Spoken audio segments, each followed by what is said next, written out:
पाकिस्तान मुस्लिम league नून के सदर और नामजद वजीर आजम शहबाज शरीफ से MQM वफ्द की मुलाकात। MQM वफ्द गवर्नर सिंध कामरान कसूरी, मुस्तफा कमाल और डॉक्टर फारूक सितार पर मुश्तमिल था।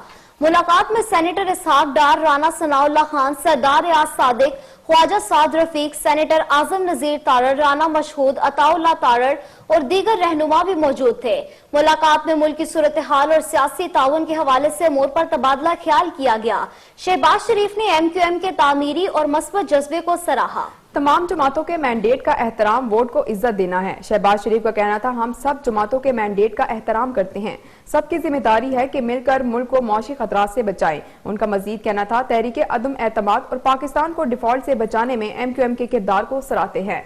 अवाम की खिदमत के लिए हम सब मुत्तहिद होकर आगे बढ़ेंगे। कायदीन का इत्तफाक, सियासी मफादात के बजाय कौमी मफादात तरजीह हैं। MQM वफ्द ने शहबाज शरीफ की मुल्क व कौम के लिए खिदमात को सराहा। शहबाज शरीफ 16 माह के दौरान तमाम एतहादियों को बड़ी खुशउस्लूबी से साथ लेकर चले। उम्मीद है आपकी क़यादत पे पाकिस्तान और अवाम को मसाइल से निजात मिलेगी। MQM वफ्द की गुफ्तगू।